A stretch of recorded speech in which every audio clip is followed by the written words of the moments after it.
Bonjour et bienvenue à l'atelier. Aujourd'hui, j'aimerais vous présenter une carabine à tige, une carabine au système tout venin. Donc, il s'agit ici d'une carabine danoise, modèle 1848.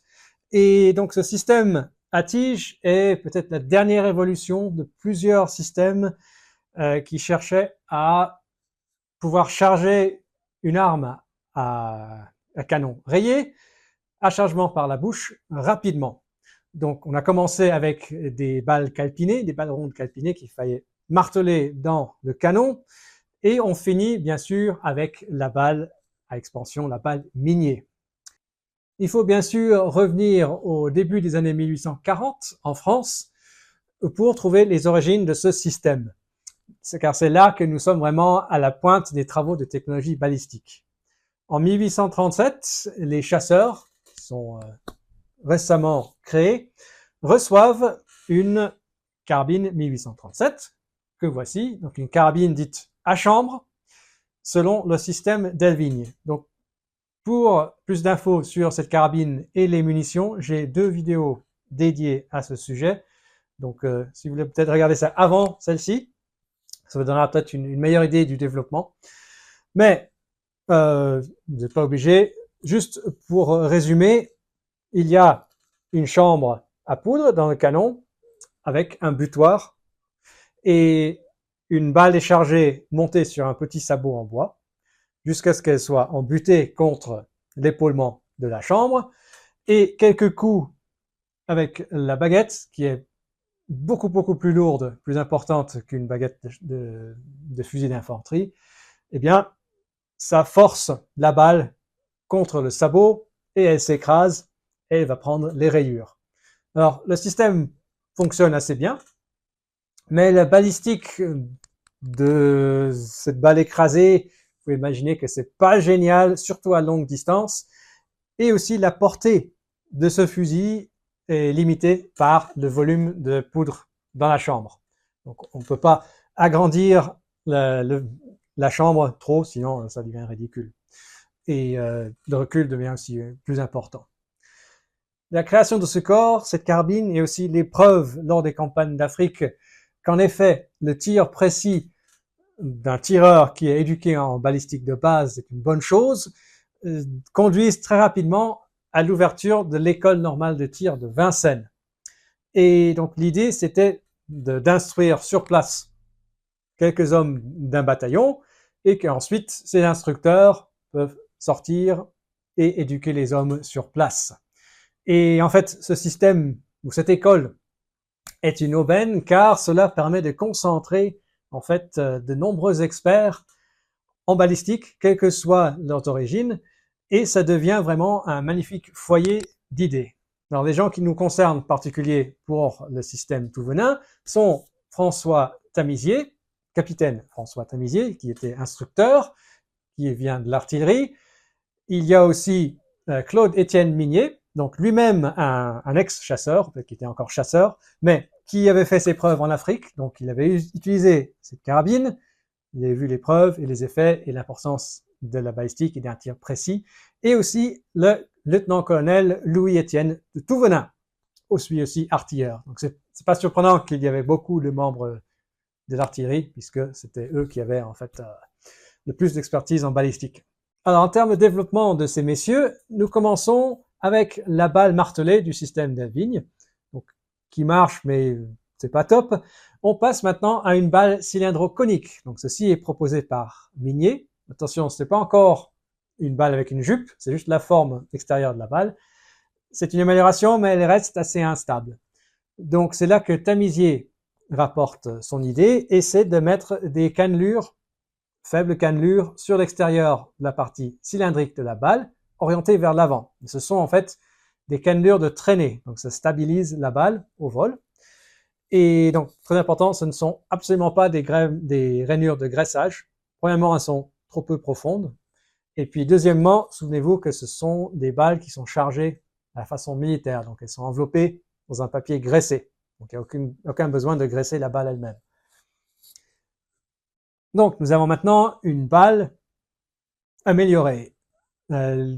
L'étape suivante, ça serait d'optimiser la méthode de chargement, car même si on charge une balle de ce type dans une chambre avec un épaulement, système Delvigne, ça reste pas génial et il y aura toujours une déformation plus ou moins aléatoire. Et même les Autrichiens, d'ailleurs, ont adopté brièvement ce système avec leur Karmabüchse, parce ils sont passés d'une balle sphérique à une balle Spitzkugel, ils appelaient ça, donc pareil, cylindre conique, avec une grande rainure pour un feutre graissé. Donc c'est pas une balle tamisée encore. Donc l'apport de Thouvenin, nous y arrivons, c'est justement de mettre une tige en acier dans le bouchon de culasse. Et donc lors du chargement, la balle est plus ou moins bien centrée par la cartouche et elle vient en buter sur l'extrémité du pilier. Et à nouveau, avec quelques coups de la lourde baguette ici, eh bien, ça provoque l'expansion radiale de la balle dans les rayures. Donc, on n'essaye pas avec cette tige de former une jupe comme une balle minier. C'est vraiment pour contrer l'impact de la baguette. Cette combinaison balle-fusil impressionne suffisamment les comités techniques pour qu'elle fût officiellement adoptée et les chasseurs reçoivent leur carabine à partir de 1846. La carabine à tige, modèle 1846. Il y a aussi les mousquetons 1822T qui sont également transformés donc pour équiper les artilleurs, mais aussi pour les chasseurs qui avaient d'autres fonctions. En termes d'adoption hors de la France, en ce qui concerne le système Delvigne, en fait, hors de la France, il y a seulement eu vraiment l'Autriche, je crois, qui l'a adopté.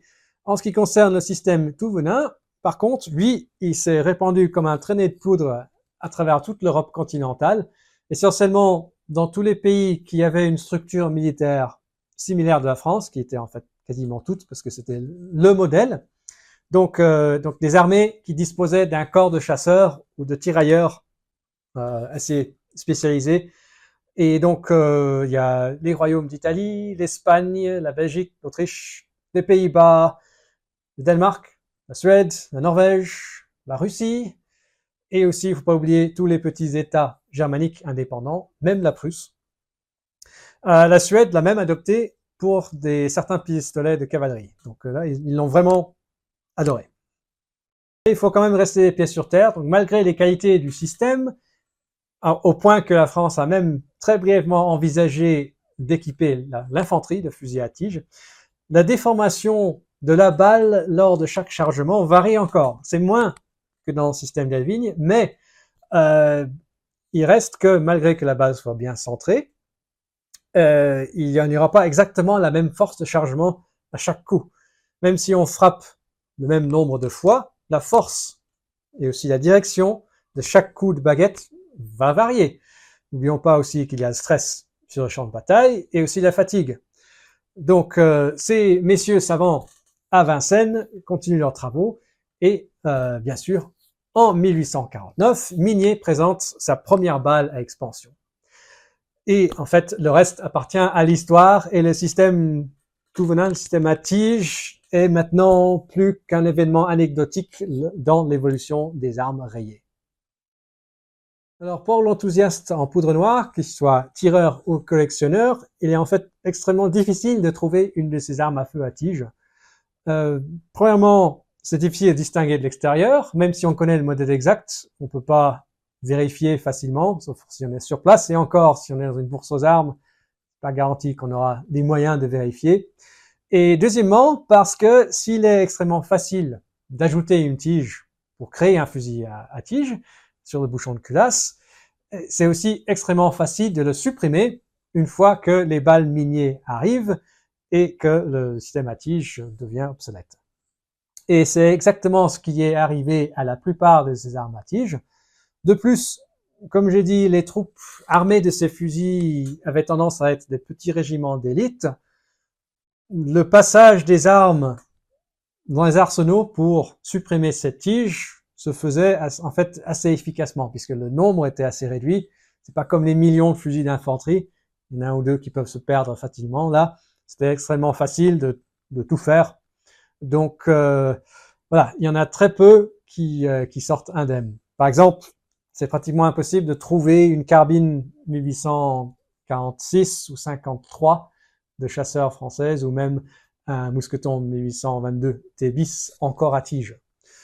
Mais heureusement pour nous qu'il y a des Nordiques, puisqu'ils n'ont pas suivi cette voie de transformation totale. Ils ont plutôt choisi de prendre leur temps et ils ont en fait développé des fusils miniers pour ces nouveaux projectiles, ou alors ils ont transformé des anciens fusils, donc comme les 22 T bis ou 1842 T et ainsi de suite. Donc les armes à tige ont plus tendance à survivre aujourd'hui. Et voilà, le taux de survie est plus élevé, et c'est donc justement avec l'aide de mon bon ami en Suède, Anders Lindqvist, que je salue, que j'ai eu la chance de trouver ce Top Rifle, comme ils disent, danois, modèle 1848. Alors un peu plus d'infos sur le fusil en soi. Comme indiqué, il s'agit d'un fusil danois, modèle 1848, destiné à l'infanterie, donc ce n'est pas une carbine de chasseur à la française. Dans la crosse se trouve cette trappe, sans doute pour loger les accessoires de nettoyage. Donc le nettoyage sera un thème qu'on va revisiter un peu plus tard. Ensuite, on va passer à la platine, qui a de très beaux marquages. Donc, nous avons en haut le modèle, modèle 1848, l'année de production et le matricule de l'arme qu'on retrouve sur de nombreuses autres pièces. Alors, notez ce petit levier ici, donc qui a une fonction très particulière, et c'est pour maintenir une distance entre la cheminée et le chien lorsque celui-ci est armé avec une capsule. Donc, il s'agit d'une situation où il faut porter le fusil chargé prêt à l'action. Par exemple, lors de la garde, des patrouilles, etc. Donc, certains vont dire, mais dans ce cas-là, pourquoi pas utiliser le cran de sûreté sur le chien? Donc, celui-ci, il y en a un. Mais si on fait ça, hop, on voit que la capsule est découverte, donc elle peut foutre le camp quand elle veut. Et aussi, deuxièmement, dans cette position, le grand ressort de la platine est sollicité inutilement et pendant assez longtemps. Et donc, les ressorts à l'époque, c'était difficile et cher à fabriquer, donc il valait mieux faire ça. Une option serait bien sûr de déplacer le cran sur le chien pour qu'il soit plus bas, mais les crans de sûreté s'usent, et même avec ces crans, avec un choc suffisamment puissant, la détente peut toujours sauter le cran. On va dire par exemple si le garde en question laisse tomber son fusil quand il s'endort au poste. Donc ce levier est une solution simple, efficace et facilement remplaçable. Côté gauche du tunnel, nous avons aussi un beau marquage de l'unité auquel ce fusil fut distribué. Il s'agit du 16e bataillon d'infanterie de ligne, 4e compagnie, arme numéro 15. Notez maintenant cette magnifique hausse ici, donc dotée d'une planchette coulissante, arquée. Donc ici, il s'est marqué en Allen danois. Le minimum est 300, qui correspond à 190 mètres. Donc c'est un style de hausse qui est maintenant associé aux carbines de chasseurs Lorenz autrichien, bien que ce fusil date d'avant ceci. La grosse différence est que ici, la base est montée sur queue d'aronde, sur le canon, au lieu d'être simplement creusée dans la masse. Et ceci permet de régler, surtout à l'usine, de bien centrer la hausse. Et puis, théoriquement, ça pourrait aussi être ajusté en dérive par l'armurier sur le champ. Curieusement, avec toutes ces précautions pour la hausse, c'est bizarre qu'ils aient monté simplement là-haut le guidon sur l'embouchoir, donc qui lui est susceptible de bouger après chaque tir s'il y a un peu d'usure. Là, quand même, il est bien fixé. Notez aussi la tête assez forte de la baguette, et aussi nous avons une extension pour protéger le fût derrière. Donc la baguette elle-même pèse 410 grammes, donc il faut ce poids pour bien frapper la balle. Les fusils de ce type ont vu le combat face à la puissance naissante de la Prusse en 1864 avec les Autrichiens, lors de la guerre des duchés, ou la deuxième guerre de Schleswig, en particulier la fameuse bataille de Dibbel. Alors, ces carbines possèdent 5 rayures arrondies, très peu profondes. Ça semble être un profil assez courant. La carbine 1937, elle, a 6 rayures, mais du même profil. Une tige a une pointe arrondie. Alors, la plupart étaient plats. Donc, le modèle français a une tige avec un bout plat. Mais il y a aussi la Norvège qui, elle, avait des fusils à tige avec la tige pointue. Alors, la balle que j'utilise n'est pas strictement historiquement correcte, mais il s'agit bien d'une balle cylindro-conique de type tamisier, donc avec ses rayures, ses cannelures orientées vers l'avant, et elle est chargée dans une cartouche papier réversible que les Danois ont utilisé plus tard. Donc, au début, ils ont ficelé le papier à l'arrière de la cartouche, et en fait, le second modèle est une cartouche réversible du type français, sauf qu'il n'y a pas de tube de poudre dedans. Alors, je propose maintenant de sortir, aller sur le stand de tir et de la faire parler peut-être pour la première fois depuis 170 ans. Et grâce aux merveilles de la technologie, je peux aussi vous faire voir ce qui se passe au fond du canon.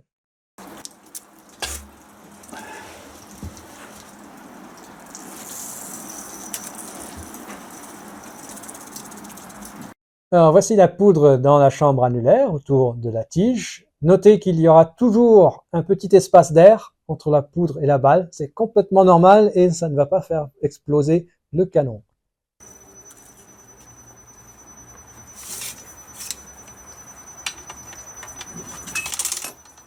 La balle est maintenant embutée contre la tige. Vous pouvez voir qu'il y a un peu de vent entre la balle et le canon. N'oubliez pas que l'encrassement va s'accumuler après chaque tir et que ce fusil devait pouvoir continuer à tirer malgré ça.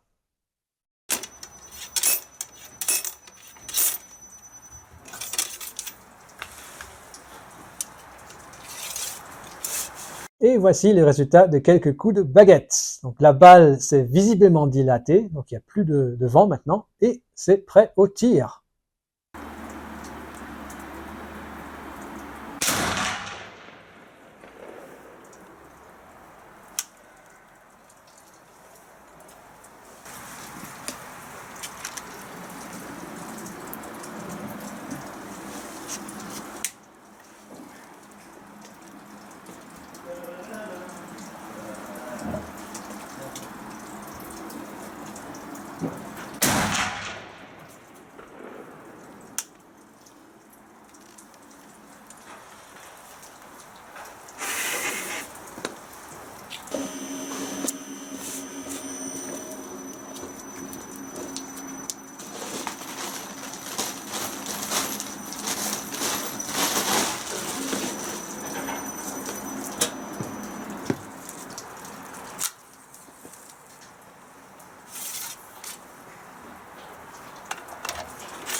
Alors, comme vous pouvez le voir, le système fonctionne. J'ai guidé enfin les tirs vers le milieu du visuel. Mais franchement, j'ai mieux tiré avec la carbine d'Elvin. Donc, il y a encore du travail à faire. Je pense que je vais augmenter le diamètre et les dimensions, enfin le poids de la balle, puisque elle est, en fait, les deux sont légèrement inférieurs à la balle d'origine. Et en fait, je pense qu'une fois que tout est réglé, je devrais pouvoir perforer avec des trous pentagonales. Alors, en termes de chargement, c'était parfaitement fluide tout au long de la série. Donc, il n'y avait aucun problème d'encrassement. Ceci dit, je pense que vous serez très intéressé de voir à quoi ressemble la chambre après cette série de cartouches. Tada! En fait, c'est pas si sale que ça, et la crasse qui s'y accumule n'a bien sûr aucun effet sur le chargement de la balle, puisqu'elle reste au-dessus, et c'est dans cette zone que l'encrassement est de toute façon le plus fort. Donc, je sais que vous avez une question brûlante, et c'est comment diable nettoyer cette culasse? Alors, pour répondre à votre question, j'ai dû faire pas mal de travail des détectives et des déductions, car il est clair qu'il y avait des outils spéciaux pour ceci, mais malheureusement, ils n'ont pas survécu. J'ai trouvé aucun exemple ou photo d'exemple physique d'un outil et aussi comment les utiliser. Alors, j'ai donc dû m'appuyer sur une grande partie sur des manuels d'instruction, des notices d'instruction et des dessins techniques ou autres dessins dans des bouquins. Alors, l'outil réglementaire pour le fusil danois ressemble à ceci. À gauche, donc l'extrémité plus large est clairement destinée à nettoyer la paroi du canon, et nous avons deux doigts destinés à nettoyer la tige. C'est bien, mais il faut aussi pas oublier qu'il faut gratter le bouchon de culasse. Donc, on a ce qu'ils appellent un grattoir à droite, mais il s'agit manifestement d'un tire-bourre, donc il doit y avoir un autre outil supplémentaire. Une autre source était un plan du fusil à tige belge, modèle 1848, pour lequel je remercie Arthur van Rossum, conservateur au Musée royal des armes à Bruxelles. Ici, j'espère que vous pouvez voir en bas une section d'un outil similaire, donc avec deux doigts, et avec des dentelures sur l'extérieur pour nettoyer le canon et la tige. Et aussi, nous avons deux outils supplémentaires avec des dents à l'extrémité. Donc ça semble en effet être des grattoirs. Les Norvégiens, eux, utilisent un outil qui combine les deux fonctions. Nous avons un grattoir au bout et aussi nous avons ces deux doigts pour nettoyer autour de la tige. Alors, l'emploi des grattoirs, c'est évident, mais je restais quand même un peu perplexe quant à la manière d'utiliser ces outils avec les deux doigts. Comment nettoyer la tige? Et ça restait un mystère jusqu'à ce que je lise en fait la notice d'instruction pour la carabine à tige de chasseur 1846. Malheureusement, dans cette notice, il n'y a aucun croquis de l'outil, mais il est décrit comme étant un embout avec deux doigts et aussi avec un trou, un grand trou juste en dessous de l'embout où on met la baguette. Donc c'est sur la partie supérieure, on va appeler ça. Et donc ça semble semblable aux outils, à l'outil danois et aussi à l'outil qu'on voit sur la carabine belge. Mais le plus important encore, c'est qu'il est exactement décrit comment, donc la procédure à suivre pour nettoyer le canon. Alors plutôt que vous en parler, je vais simplement vous montrer comment faire et à quoi ressemblent les outils que j'ai fabriqués basés sur ces sources d'origine. Alors, premièrement, il nous faut un seau d'eau, peut-être même plusieurs, et ensuite démonter le canon du fusil. On va plonger ça dans l'eau, et puis on va se mettre au travail. Mais avant ça, je vais juste vous présenter les outils. Alors, premièrement, nous avons ce grattoir. Donc, celui-ci n'est pas un outil réglementaire français ou inspiré de. Plutôt, c'est inspiré par un outil que les Norvégiens ont utilisé pour leurs fusils et carabines à tige. Donc eux, ils avaient un outil combiné, lavoir et grattoir. Là, j'ai séparé les deux fonctions. Donc nous avons 6 petites griffes pour gratter le bouchon de culasse autour de la tige. J'ai dimensionné le trou ici très légèrement supérieur au diamètre de la tige. Comme ça peut racler éventuellement les gros débris qui sont collés à la tige. Pour protéger les rayures, j'ai aussi cintré cette bague en laiton, comme ça c'est le laiton qui vient en contact avec les parois du fusil et non pas cet acier qui est beaucoup plus dur que l'acier ou peut-être même le fer du canon. Deuxième outil, il s'agit d'un lavoir. Donc celui-ci est bien inspiré de la description du règlement provisoire. Et ce type de lavoir semble être au moins l'outil standard pour nettoyer les armes à tige. Alors, l'alésage est beaucoup plus large sur celui-ci. Et en fait, on va utiliser des linges et les entortiller autour et à travers ce lavoir. Comme ça, quand on pompe le lavoir avec le canon dans le seau d'eau, eh bien ça va laver à la fois les parois du canon autour de la tige et aussi laver la tige elle-même. Alors comment est-ce qu'on prépare ce lavoir? On prend un ruban de vieux chiffon, une vieille housse de couette en l'occurrence, on le passe à travers le trou. Donc tout ceci est décrit exactement dans le règlement. On s'assure qu'on a une longueur égale de chaque côté et ensuite on enroule sur chaque bras. Donc on enroule chaque morceau, chaque bras du chiffon sur chaque bras. Donc on fait ça des deux côtés.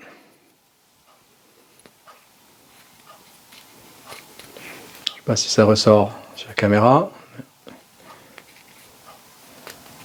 C'est rien de très spectaculaire. Donc voilà à quoi ça ressemble pour le moment. Donc on voit qu'il y a du chiffon à l'intérieur et à l'extérieur. Ce que je fais qui n'est pas dans le règlement par contre, c'est que je replie le bout de chaque extrémité du chiffon sur le bout, pour couvrir le bout du bras respectif. Comme ceci. Et ça, c'est pas décrit dans le règlement, mais en fait, j'ai découvert qu'il faut le faire parce que sinon, au premier passage du lavoir dans le canon, en fait, tout le chiffon descend et se retrouve en bas de la fente. Donc ceci empêche, et puis aussi, ça permet à la tige de coulisser à l'intérieur. Donc on voit comme ça, en fait, ça va passer et ça va laver la tige et aussi avec la partie extérieure, le canon.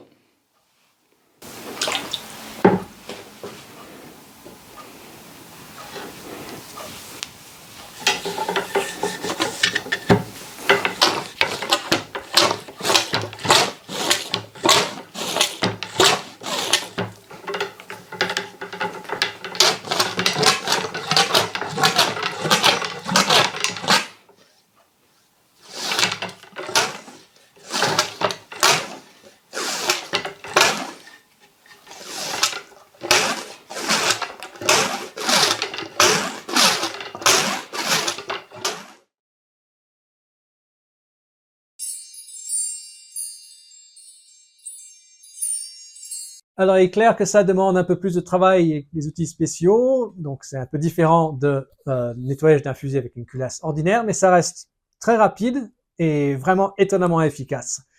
Il faut juste avoir un seau d'eau. Donc ça, c'est pas un problème en caserne ou au camp. N'oublions pas que, bien sûr, à l'époque, il y avait des chevaux partout, donc il fallait assurer une source d'eau.